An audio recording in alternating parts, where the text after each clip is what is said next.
I've been quite liking this here Pinocchio game. Got some well-designed bosses. It's difficult, but not insane. It's not really easy. It's not an easy Souls. Like, I don't know where I'd place it actually. I'm happy that I was peer pressured into downloading a copy of Liza P, which I already had access to because I'm a Game Pass subscriber. But yeah, I was gonna skip it, and the Wongman and his trusty sidekick, the commander of all things Moodle, they convinced me, and I'm happy that they did. Oh, look at how badass I look. I'm like the guy from Danganronpa, the little bear. You know? Anybody? Visual novel. It was on Vita. It was weird. Pretty interesting though, gotta say. I didn't hate it. So I found that both vitality and vigor really matter a lot, not necessarily for just staying alive and attacking, but blocking. Blocking and parrying, like the more health and vigor that you have, like it really does help you be able to make mistakes while going for perfect parries, which makes you want to go for perfect parries much more often. And the perfect parries are by far the most advantageous thing to be able to get. Well, I mean, you know, the boss runs in this are not terrible. Like they're relatively short and they're pretty easy to bypass combat. So, I mean, I don't really mind it.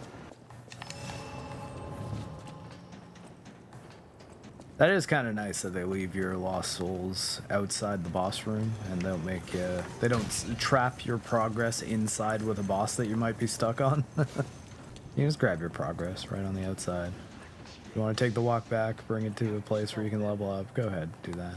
Go to the hotel. This game actually, to me, feels a lot more like a relaxed pace Sekiro.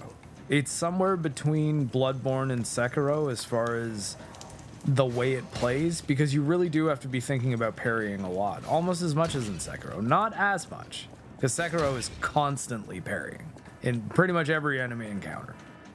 But this one, it's like some enemies you might just want to dodge around and fight more Souls style. What I mean by it being more relaxed pace, because you do still have to move quick in this game, but the timing, because it's like block, block, block, block, or something like that. Whereas in Sekiro, it's like block, block, block, block, block, block, block, block, block. Like it's really like kind of crazy timing, but you've got a lot wider a window to hit it. So you can be a little off time as long as you're mostly within the rhythm of the attacks. You'll get it in Sekiro. Whereas in this game, you'll miss. Because it's just a, hey, one hit, one shot. You gotta do it. Like, there we go. Did that one. Not close enough to return fire, but still, that does a lot of stagger damage on him, apparently.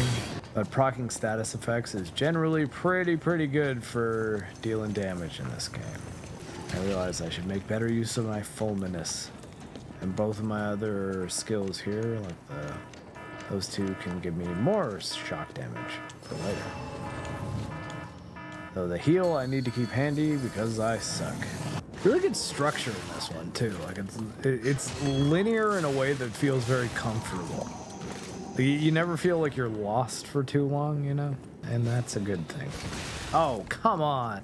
See, I wouldn't compare this to Elden Ring because I think that it's so much more streamlined that it's almost a totally different type of game.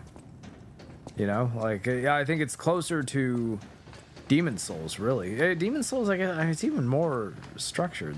I guess though you do return to, you know, Bloodborne's kind of like that as well. So yeah, it's kind of more like Demon Souls and Bloodborne structurally. But very tight. Like there's not a lot of fat in the level design, and I think that is quite good. It's not to be understated. My name is Pinocchio, and I am a real boy. You will know my name. Ah, okay. Well, you know, now we're down here. And yeah, that's the thing. It's the linearity, I think, structurally changes it so that I wouldn't compare this against Elden Ring really at all. I think you could more comfortably compare it against Bloodborne, even though, like, aesthetically, obviously, it's borrowing a lot from it. But this runs a hell of a lot better than Bloodborne. I suppose that means in Souls game likes, but really do think this is a better game overall, but you'll see.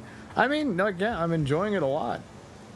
I think that it would be tough for me to compare this against Bloodborne right now, because I've played through Bloodborne, like, 6 times with very different builds. And I don't know that I can directly compare one to the other without extensively playing this one first. But so far, like, I mean, this is, if you had a port of Bloodborne on PC that ran like this, I would be so happy. And this is arguably, like, yeah, it's pretty good, man. Like, it's I don't know that okay, well, that was a terrible run. I don't know that Bloodborne is appreciably better than this from a game design standpoint. This might be better. But again, I play Bloodborne a whole lot, so I'm saying that on less information, but it's very impressive that this team was able to do as well as they have. I really think, though, that Metal's right. Like, the stagger bar, like, you need to show that. If you knew how much stagger damage was happening on an enemy and could focus on the stagger and understand what gives you more and what gives you less to a greater degree, I think Sekiro really has it beat there, and I think they should add that. I don't think it would make the game necessarily easier. I think it would just be giving more valuable information to the player so that they play better. So in a sense, yes, easier there, but it's, you know, it's not like, it's just taking guesswork out. I don't think it's the same as making the enemies easier to defeat. It's just, okay, I now understand what I'm doing much better, so I will be able to defeat these enemies more confidently. Whereas Sekiro, you always know how much stagger damage you're doing. So when you have it close to a stagger, you can do things that will increase your chances of getting the stagger. What is happening? Don't worry about it, Jiminy. We got this. Wait, their bodies are strangely altered. Yeah, they're zombies. I got it. What's going on? Keep those eyes open. Yo, Jiminy, come on. Who do you think you're talking to? It's your boy, Pinocchio. Although, I mean, man, with this black blood, you might as well call me Pinot Noir. You know what I'm saying? I kind of like playing around with the different feels of the weapons, and I'm sort of liking this giant halberd that I've made. It's not doing bad. I might switch to the Great Club at some point. I tend to like slicing more than smacking, though, in general. Consider this me wholeheartedly recommending Liza P. I think it is actually really, really good. Thank you very much to Metal Commander and Mauler for bullying me into trying this game. Cyberbullying me, even. It was on the internet. And I was like, fine, I'll install it. I have it on Game Pass anyways. And yeah, then I cried, but then I started playing the game and I smiled. Gotcha. Come on, no, kill him. Oh, I was almost being very greedy going for that hit right before the second. We got him. He's dead. He's died the way they all die. Painfully. Fell into the blade of Pinocchio, son of Geppetto. Real boy. Also mouse. But yeah, it's a very, very Souls-like game. It's probably got most in common with Bloodborne, but the parry system is more similar to Sekiro. Now, it's not exactly like Sekiro, so being good at Sekiro doesn't mean you're automatically going to be good at this, but you know, there's going to be some crossover there for sure. Yeah, this is better than Mortal Shell. I did play a little bit of Mortal Shell, and I wasn't crazy about it. And that actually was kind of the game that got me thinking, yeah, I'm not gonna play a game just because it looks like a From Software game. And I almost skipped this because of it. Looking good. Oh, hello. Who'd have thought we'd make it this far? I did. You've got all kinds of skills. I'm the player character. Hey. I actually think this game's versatility doesn't get talked about enough. The sheer number of different ways you can stack your character. Yeah, I know.